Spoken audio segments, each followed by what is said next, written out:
नमस्कार दोस्तों, आपका स्वागत है नीतीश सिंह एक और नई वीडियो में। आज के इस वीडियो में हमारे साथ है अदिति, वीजीटी आईटी ब्रांच से। इन्होंने एमएसटी सीईटी 2025 में 99.6 परसेंटाइल स्कोर किया था। तो ये आज आपको बताएंगे इन्होंने एमएसटी सीईटी के लिए कैसे प्रिपेयर किया था और आपको गाइड करेंगी और अपनी जर्नी को शेयर करेगी। तो अदिति, आप अपना छोटा सा अपना इंट्रो दीजिए। So first of all hello guys, मेरा नाम है अदिति और मैं FY BTech IT से हूँ एट VGTI।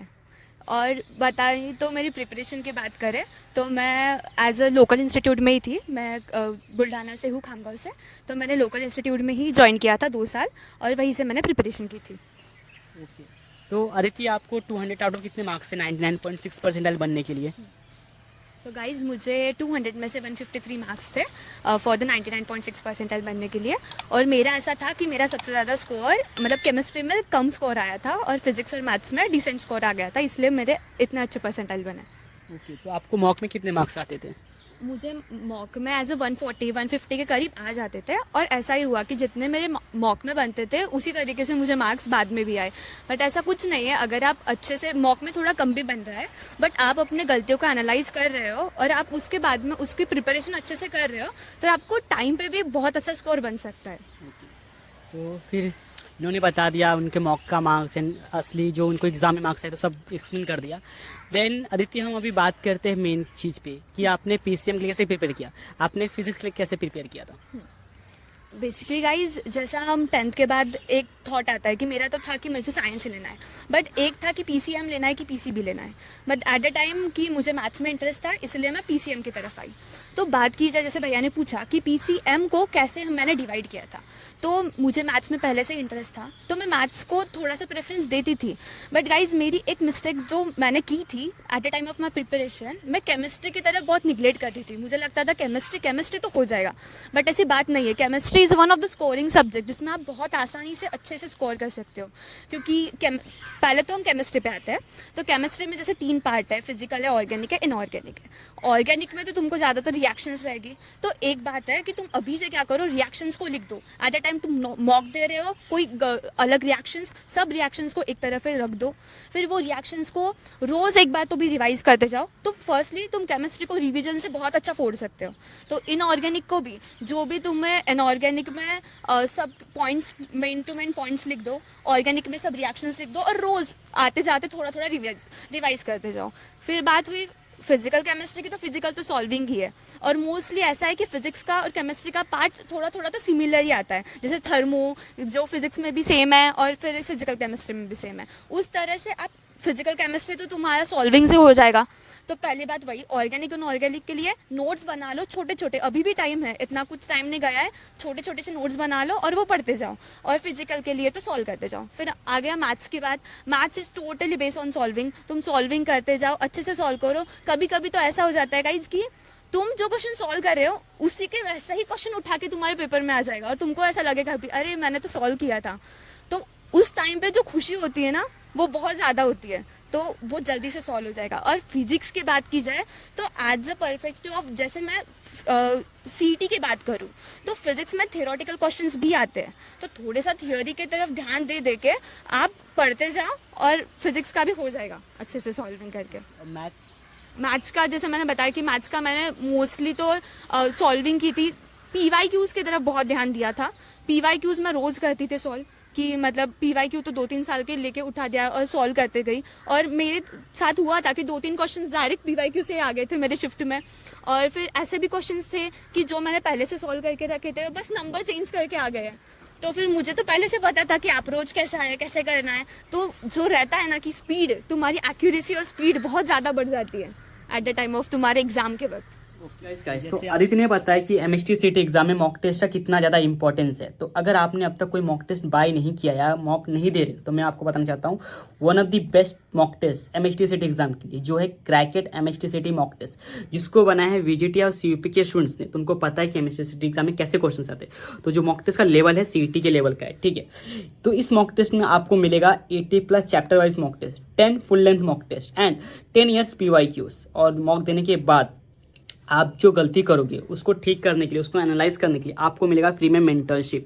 वो भी VGT और CUP के स्टूडेंट्स थे, ठीक है। तो डिस्क्रिप्शन कमेंट सेक्शन में लिंक है फ्री मेंटरशिप का and MST CT test series का, ठीक है। अगर आप मेरा कूपन कोड NITISH15 यूज़ करोगे तो आपको ऊपर से 15% का डिस्काउंट भी मिल जाएगा और काफ़ी अफोर्डेबल टेस्ट सीरीज़ है। एक बार जरूर चेक करना और व्हाट्सएप कम्युनिटी ज्वाइन करिए ना, वहाँ पे तो मेंटरशिप फ्री है आपके लिए, ठीक है। अभी आप अदिति का पूरा इंटरव्यू देख सकते हो। इन्होंने बताया कि PCM में सॉल्विंग पे ज़्यादा ध्यान दिया था और जो क्वेश्चन उन्होंने सॉल्व किया था उस टाइप के क्वेश्चन से एग्जाम में आए थे।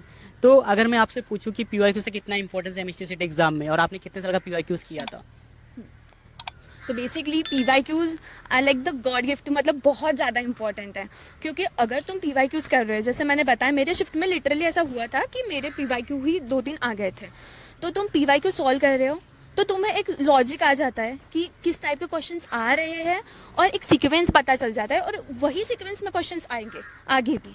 और एक बात तो यही है कि तुम PYQ कर रहे हो, तुम्हें एक अप्रोच मिल रहा है, तुम सॉल्विंग, तुम्हारी फास्ट सॉल्विंग हो रही है। क्योंकि CET में, MST CET में मेन ऐसा है कि टाइमिंग का खेल है। क्योंकि टाइमिंग तुम्हारे पास 3 घंटा है, जैसे जेई में भी 3 घंटा ही रहता है, पर जेई में कैसे एक तुम तुम्हारे हिसाब से बांट सकते हो, पर CET में ऐसा नहीं रहता है कि 1.5 घंटा मैथ्स देना है, 1.5 घंटा तुमको फिजिक्स और केम देना है। और फिजिक्स और केमिस्ट्री के टाइम पे पहले तो वही ओपन होता है और एट द टाइम तुम पैनिक हो जाते हो। मैंने भी देखा, मैं भी पहले पैनिक होती थी। अगर मैंने मॉक नहीं दिए होते और PYQ सॉल्व नहीं किए होते तो मुझे ऐसा लग रहा है टाइम पे तो मेरा थोड़ा सा मतलब हिचक ही जाता, क्योंकि मैं पैनिक हो जाती हूँ जल्दी से। एट द टाइम मैं गई और फिर जैसे, और तुम PYQ करोगे तुमको पता चलेगा कि तुम्हारा केमिस्ट्री स्ट्रांग है या फिजिक्स स्ट्रांग है। अगर गाइस तुम्हें ऐसा लगता है कि तुम्हारा फिजिक्स स्ट्रांग है तो तुम पहले फिजिक्स के क्वेश्चंस पे जाओ। क्योंकि कैसा रहता है कि तुम स्टार्टिंग के 10-5 मिनट इतना इंपॉर्टेंट रहते हैं कि अगर तुम गए और 2-3 क्वेश्चंस भी अच्छे ढंग से बन गए ना, तो तुम्हारा लेवल कुछ ऐसे पॉजिटिविटी झड़कती है कि हाँ मेरे से सॉल्व हो रहे हैं क्वेश्चंस। तो एक बार ऐसा पता चल गया कि क्वेश्चन सॉल्व हो रहा है तो तुम्हारा पूरा पेपर आराम से स्लोली अच्छे से चले जाता है। तो 1.5 घंटा, जैसे 1.5 घंटे में पूरा चेंज होता है और मैथ्स आ जाता है डायरेक्टली। तो एट द टाइम कि तुम फिजिक्स केमिस्ट्री, तो PYQ मुझे बहुत मदद की इसके लिए।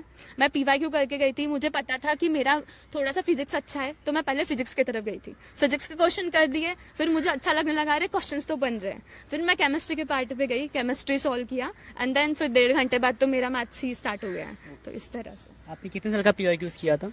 मैंने तो भी ऐसे 3 साल के तो बहुत अच्छे से किए थे। पहले तो 1 साल के करो, 1 साल पहले मतलब 2025 के करो, उसके बाद 2024, मतलब एक साल पीछे चलते जाओ। तो मैंने तो लगभग 3 साल के अच्छे से PYQs किए थे। देन अभी हम बात करें मॉक टेस्ट के बारे में, तो आप मॉक टेस्ट कैसे देती थी एंड उसको एनालाइज कैसे करती थी? तो गाइज जैसे कि अपना एग्ज़ाम जो है वो ऑनलाइन मोड में है, तो ऐसे मत करो कि ऑनलाइन तुमको टेस्ट देते आनी चाहिए। क्योंकि कभी कभी क्या हो जाता है, सॉफ्टवेयर का भी थोड़ा सा सिचुएशन हो जाती है उस टाइम पे। तो मैंने मॉक टेस्ट दिए थे, क्योंकि अगर मैं मॉक टेस्ट नहीं देती थी तो जैसे मैंने बोला कि मैं पैनिक हो जाती हूँ, तो एट दैट टाइम मैं पैनिक हो जाती थी। तो मैंने उस ऐसे मॉक टेस्ट आप रोज़ दे रहे हो तो इस लाइक तुमको ऐसा बन जाता है कि मैं तो रोज़ ही मॉक टेस्ट दे रही हूँ, तो आपको आदत बन जाती है। तो एट द टाइम आप जब हो एग्ज़ाम के टाइम तुमको ऐसा ही लगेगा तुम मॉक टेस्ट ही दे रहे हो एक। और मेरी तो ऐसा था कि मैं मॉक टेस्ट देते टाइम जब भी क्वेश्चंस मुझे नहीं बन रहा है उस दैट टाइम पे, तो मैं वो क्वेश्चन उसके बाद मॉक टेस्ट से आने के बाद घर पे वो क्वेश्चन देख लेती थी कि ये मेरे से क्यों नहीं बना, या तो फिर मैंने ये कंसेप्ट पढ़ा नहीं है या तो फिर जो मेरा लॉजिक लगा है वो गलत लग गया है। तो एट द टाइम कि तुम्हारा लॉजिक क्या गलत हो रहा है, तुमने थोड़ा सा पढ़ा, तुम्हारा वो बाकी रह गया है, तो वो कंसेप्ट देख लो एक बार, वो लिख दो एक पॉइंट पे कि हाँ मेरे से ये गलती हुई है। तो नेक्स्ट टाइम जब ऐसा क्वेश्चन आएगा तब मैं ये गलती नहीं करूंगी या करूंगा। इस तरह से तुमको अप्रोच बनाना है। और मैंने भी ऐसा ही किया था। मैं ज़्यादातर तो ऑफलाइन देती थी क्योंकि हमारे मतलब कोचिंग में ही मॉक टेस्ट होते थे। संडेज में तो पूरे रहते ही थे वो। तब मैं कोचिंग जाती थी तो वैसे ही 3 घंटे का मेरा मॉक टेस्ट हो गया। मैं घर पे आने के बाद सब मार्क्स भी एनालाइज कर देती थी, कितने मार्क्स बन रहे हैं। और फिर वो मार्क्स में मेरा मोस्टली तो केमिस्ट्री में, जैसे मैंने बोला कि थोड़ा सा था कि केमिस्ट्री मेरा इतना अच्छा नहीं चल रहा था, पर बाद में मैंने कवर कर लिया था। उसकी वजह से मुझे केमिस्ट्री में 98 पॉइंट समथिंग परसेंटाइल आया और फिजिक्स और मैथ्स में मेरे 99 पॉइंट्स, मैथ्स में तो 99.7 बने ऐसे। तो फिर उस वजह से तो केमिस्ट्री की तरफ जैसे मैंने ध्यान दिया था फिर बाद में, तो इसलिए मुझे मॉक से ही पता चल रहा था कि मैं केमिस्ट्री में कम कर रही हूँ, पर बाकी बच्चे जो थे कि वो केमिस्ट्री में बहुत अच्छा डिसेंट स्कोर कर लेते थे मेरे से। तो फिर हाँ, क्योंकि केमिस्ट्री एक ऐसा सब्जेक्ट रहता है तो आप उसकी तरफ थोड़ा ध्यान दो। और फिर जो गलत हो रहा है वो क्यों गलत हो रहा है उसकी तरफ अच्छे से अप्रोच करो। और ऑनलाइन भी मैं देती थी मॉक, जैसा मैंने बोला, फिर मुझे समझ गया था कि मेरा फिजिक्स केमिस्ट्री में से कौन सा अच्छा है। उस टाइम पे मैं गई, क्योंकि वो 1.5 घंटा जो हमको फिजिक्स केमिस्ट्री के लिए मिलता है और फिर मैथ्स के लिए 1.5 घंटा, और फिर मुझे टाइमिंग भी पता चला कि मुझे कितना टाइम लगता है सॉल्व करने के लिए, और जल्दी जल्दी से सॉल्व करने का जो टाइमिंग स्पीड है वो मैच करने में हेल्प हुई थ्रू मॉक्स। तो अगर मैं आपसे पूछूं कि पीसीएम है तो आप किसको कितना टाइम देती थी जब आप पढ़ाई करती थी एमएसटी सीटी एग्जाम के लिए? तो गाइज जैसे हमारा जो पेपर है वो 200 मार्क्स का है, उसमें तो हमारा 100 तो मैथ्स ही आ रहा है। तो मैथ्स तो यहाँ पे दिख रहा है कि डोमिनेट कर रहा है थोड़ा सा, तो मैथ्स में थोड़ा टाइम देती थी। और मैं मैथ्स में ज़्यादातर रात का टाइम प्रेफर करती थी, क्योंकि रात में मुझे थोड़ा सा नींद का मतलब नींद आ जाती है। तो एट दैट टाइम हम केमिस्ट्री या फिजिक्स इतना नहीं करते, मैथ्स केमिस्ट्री तो नहीं करते, तो मैं मैथ्स के लिए वो टाइम स्लॉट रखती थी कि खाना खाने के बाद मुझे मैथ्स की करना है, और वो मैं कुछ 12-1 बजे तक मेरा मैथ्स कंप्लीट करना है, ऐसे करती थी। और फिर केमिस्ट्री मैं मॉर्निंग में ही करती थी। और केमिस्ट्री के लिए मैं ऐसा था कि मेरा कि 1 घंटा मैं ऑर्गेनिक को रिवाइज करूंगी, 1 घंटा मैं इनऑर्गेनिक को, और 1 घंटा फिजिकल को दूंगी। ऐसे 3 आवर्स में केमिस्ट्री को दे देती थी। और फिजिक्स के लिए भी थियोरी जो फॉर्मूला बेस, क्योंकि सीईटी में फॉर्मूला बेस क्वेश्चंस तो आते हैं फिजिक्स के, तो मैं फिजिक्स के फॉर्मूला मैंने नोट्स बना के रखे थे। तो आप अभी भी नोट्स बना सकते हैं, थोड़े थोड़े जो चैप्टर आप कर रहे हैं उसके नोट्स बना के रखो, फॉर्मूले इंपॉर्टेंट, वो एक पेज पे लिख दिया। फिर वो फॉर्मूला थोड़ा रोज रिवाइज करना, क्योंकि कुछ कुछ क्वेश्चंस डायरेक्टली फॉर्मूला बेस लग जाता है फॉर्मूला, और उससे ही आंसर आ जाता है। तो उस तरह से 1 घंटा में फॉर्मूला और फिर 2 घंटा मैं सॉल्विंग के लिए देती थी, और फिजिक्स का भी। और फिर मैथ्स में जैसे मैंने बोला, मैथ्स को मैं 3 आवर्स देती थी पूरे। तो आपको क्या लगता है आदित्य कि जेई मेंस और एमएसटी सीटी में क्या डिफरेंस है? बिकॉज काफ़ी बच्चे एमएसटी जेई मेंस के सेकंड अटेम्प्ट के बाद देख रहे होंगे और काफ़ी डिमोटिवेट होंगे। तो आपको क्या लगता है क्या डिफरेंस है जेई मेंस और एमएसटी सीटी एग्जाम में? जैसे कि गाइज मेरी भी ऐसा था कि मैंने भी जेई की प्रिपरेशन ही की थी पहले, तो मतलब पहले उसके बाद मैंने शिफ्ट कर दिया कि नहीं मुझे अभी थोड़ा सीईटी करना है, क्योंकि फर्स्ट अटेम्प्ट के बाद मेरे कुछ 95.5 बने थे जेई में। तो फिर मुझे लग गया था कि अगर मुझे अच्छा कॉलेज चाहिए तो मुझे अभी थोड़ी सी सीईटी की प्रिपरेशन करनी पड़ेगी। तो सीईटी में और जेई में इतना ही डिफरेंस है कि जेई में फिजिक्स में भी बहुत अच्छे क्वेश्चंस आ जाते हैं, और वहाँ पे जो एमएसटी सीईटी में वहाँ पे हमको ये एडवांटेज है कि फिजिक्स भी अच्छा ही आता है। बस थोड़ा सा अगर तुमने जैसे फॉर्मूलाज और बेसिक कंसेप्ट पे तुम्हारा ध्यान है तो हो जाएगा। और जो बच्चे जो जेई करके अभी शिफ्ट करने वाले हैं उनको तो बाकी तो पता ही है अप्रोच, तो बस तुमको अभी सीईटी में इतना डिफरेंस है कि टाइमिंग का ज़्यादा खेल है। जैसे जेई में कैसा है कि 3 घंटा है तुम्हारे पास, 3 घंटा तुम तुम्हारे हिसाब से बांटो कि तुम्हें मैथ्स में ज़्यादा टाइम देना है कि फिजिक्स में देना है कि केमिस्ट्री है। बट सीईटी में ऐसा नहीं है, टाइमिंग उन्होंने हमको दे के रखा है कि ये टाइमिंग है और ये टाइमिंग के हिसाब से तुमको करना है पेपर सॉल्व।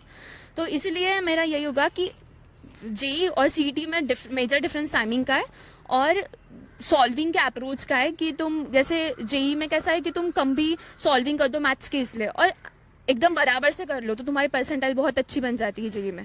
बट इधर सीईटी में ऐसा नहीं है, तुमको थोड़ा सा अच्छे लेवल के क्वेश्चन सॉल्व करने पड़ेंगे। अच्छा, क्योंकि निगेटिव मार्किंग नहीं है, एक बात तो ये भी है कि निगेटिव मार्किंग भी नहीं है सीईटी में। तो तुम अच्छे से बस ध्यान दो कि तुमसे कौन से क्वेश्चंस अच्छे से बन रहे हैं, वो क्वेश्चंस पहले अटेम्प्ट करो। एक बार तुमको पॉजिटिविटी आ जाएंगी, हाँ मेरे से क्वेश्चंस बन रहे हैं, तो फिर जो खुशी होती है ना, और फिर सब क्वेश्चंस आराम से हो जाते हैं और आराम से पेपर भी हो जाएगा। 3 घंटे अच्छे से निकल जाते हैं और कोई बात नहीं है, हो जाएगा सब। तो जब आपका रिजल्ट आया 99.6 परसेंटाइल तो फैमिली का क्या रिएक्शन था? हाँ, जब मेरा 99.6 परसेंटाइल आया तो फैमिली में एक खुशी तो रहती है कि भाई 99 प्लस आ गए, तो एक जो हैप्पीनेस रहती है वो बहुत ज़्यादा थी। और ऐसा था मेरा खुद का ही कि हमको पता था कि अगर 99.5 के नीचे आ गए, मेरे 99 के नीचे आ गए, तो जो मेरा ड्रीम कॉलेज है, मतलब जो मुझे चाहिए कि विजेटीआई या तो फिर सीओईपी में सीएस या आईटी जैसे चाहिए, तो वो मुझे नहीं मिलता था ऑफ कोर्स। तो फैमिली का पहले से ही था कि भाई 99 प्लस आ जाए, हम पहले से ऐसे प्रे कर रहे थे। और जब मैंने मार्क्स निकाले थे तो मेरे 153 आ गए थे, तो उससे एक था कि मेरा 99 प्लस तो चले जाएगा। बट इतना 99.6 आएगा वो मुझे भी एक्सपेक्टेड नहीं था, बट मेरी शिफ्ट के वाइज मेरा उतना आ गया और इसलिए फिर मैं बहुत खुश थी। और फिर समझ गया, फिर लिस्ट भी सॉर्टेड हो गई थी मेरी कि मुझे क्या क्या डालना है लिस्ट में जैसे। तो वही जो खुशी थी वो बहुत अच्छी लेवल की थी, मम्मा पापा भी सब बहुत खुश हो गए थे। तो अभी आपका कॉलेज लाइफ कैसे जा रहा है आदिति?